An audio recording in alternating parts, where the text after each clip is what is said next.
Hello friends, இன்றைக்கி முலாம்பழத்தில் எங்கள் வீட்டில் நான் எப்படி ஜூஸ் போடுவேங்கிறத உங்களோட ஷேர் பண்ணிக்கிறேன்.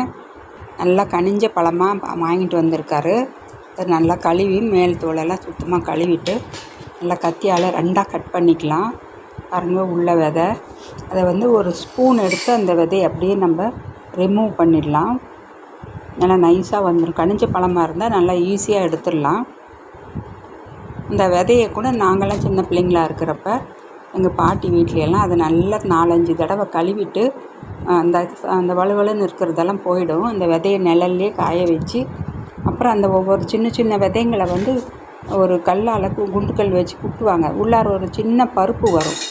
அந்த பருப்பால் பாதாம் அல்வா மாதிரி நெய் ஊற்றி சர்க்கரை போட்டு அல்வா மாதிரி செஞ்சு கொடுப்பாங்க. ஆனால் அது நல்லா நிறையா சேர்த்து வைப்பாங்க. கிலோ கணக்கில் சேர்ந்த அப்புறம்தான் அதில் அல்வா செய்வாங்க. ரொம்ப டேஸ்ட்டாக இருக்கும், உடம்புக்கு ரொம்ப நல்லது. பாருங்கள், இப்போ இந்த மாதிரி கத்தியால் தோலை எடுக்கிறதுக்கு நான் ஒரு ட்ரிக் சொல்கிறேன். ஒரு ஸ்பூன் எடுத்து இந்த மாதிரி ஸ்பூனாலேயே நல்லா வலித்து எடுத்துடலாம்.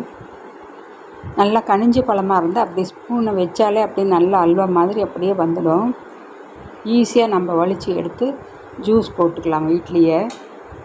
நல்லா பழுத்த பழமாக பார்த்து வாங்கிட்டு வச்சுருந்து இது மாதிரி ஜூஸ் போட்டு வீட்டிலே குடிக்கலாம். உடம்புக்கு ரொம்ப ரொம்ப நல்லதுங்க. இந்த வெயில் டைமில் இதை நான் ரெண்டாக பிரிச்சுக்கிட்டேன். இன்றைக்கி கொஞ்சம் நாளைக்கு கொஞ்சம் போடலான்னு சொல்லி தனியாக கொஞ்சம் எடுத்து வச்சுருக்கேன். இன்றைக்கி மிக்ஸி ஜாரில் போட்டிருக்கேன். அதில் கொஞ்சமாக பால், ஒரு 1/4 டம்ளர் மட்டும் பால் ஊற்றினா போதும். பால் ஊற்றிக்கலாம்.